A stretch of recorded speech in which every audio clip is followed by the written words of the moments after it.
দাবি আদায়ের জন্য কাজ বন্ধ রাখা বা কারো অফিস তালাবন্ধ করে দেওয়া এই সমস্ত বরদাস্ত করা হবে না। হলদিয়া শিল্পাঞ্চল নিয়ে এভাবেই কড়া বার্তা দিলেন তৃণমূলের শ্রমিক সংগঠনের রাজ্য সভাপতি ঋতব্রত বন্দ্যোপাধ্যায়। বুধবার আইএনটিটিইউসির কোর কমিটির বৈঠকের পাশাপাশি এদিন জেলা শাসক ও জেলা পুলিশ সুপারের সাথে বৈঠক করেন ঋতব্রত বন্দ্যোপাধ্যায়। জেলা শাসক ও পুলিশ সুপারের সাথে বৈঠকের পর স্থির হয় হলদিয়া বন্দরের কর্মচ্যুত ঠিকা শ্রমিকদের কাজে ফেরানো হবে আগামী 1 অগস্ট থেকে। তবে সেখানে শর্ত রাখা হয়েছে, এখন থেকে এই সমস্ত শ্রমিকরা নো ওয়ার্ক নো পে এই পদ্ধতিতে মজুরি পাবেন। সম্প্রতি হলদিয়া বন্দরের এক ঠিকাদার সংস্থা 50 জন ঠিকা শ্রমিকদের ছাঁটাই করে বলে অভিযোগ।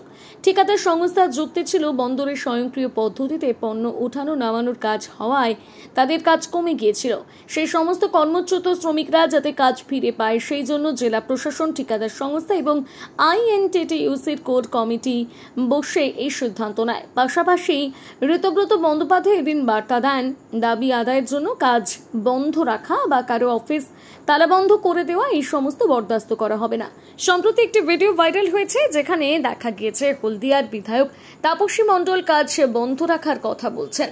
জনপ্রতিনিধিদের এমন আচরণ যে বরদাস্ত করা হবে না তা এদিন সাফ জানিয়ে দিলেন। মিটিংয়ে ফলপ্রসূ আলোচনা হয়েছে।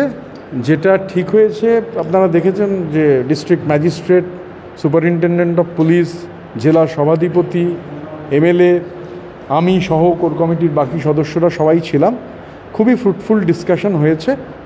মাননীয় মুখ্যমন্ত্রীর যে স্লোগান শিল্প বান্ধব এবং শ্রমিক বান্ধব পরিবেশ অক্ষুণ্ণ রাখা, প্রয়োজনে 10 বার 15 বার 20 বার আলোচনা হবে, কিন্তু কোনো ধ্বংসাত্মক আন্দোলন নয়, কোনো স্ট্রাইক নয়, সেই কথাটাই আবার রেটারেটেড হয়েছে।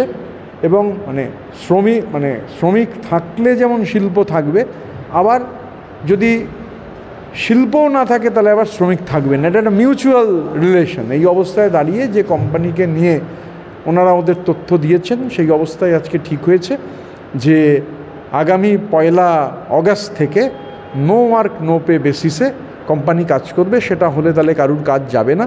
আর আমিও ধরুন, আমি ব্যক্তিগতভাবে মামলা করেছিলাম, শ্রমিকরাও কিছু মামলা করেছিলেন, যে যারা মামলা করেছিলেন বা আমরাও যারা এই মামলাটা আমরা কথা বলে উইথড্র করব, এবং তাহলে তারপর মামলা উইথড্র হয়ে গেলে তখন তারা জয়েন করবেন। কিন্তু এই প্রসেসেই অনেকক্ষণ ব্রেনস্টর্মিংয়ের পর আমরা দেখছি একমাত্র এই প্রক্রিয়াতেই যদি আমরা চলি তবেই কারুর কোনো কাজ যাবে না। No work no pay solution দেওয়া হয়েছিল, জেলা প্রশাসন এই সলিউশন দিয়েছেন, আমরাও দিয়েছি। আমরা খুশি যে সংস্থা তারা এই যে প্রস্তাব সেই প্রস্তাব মেনে নিয়েছেন।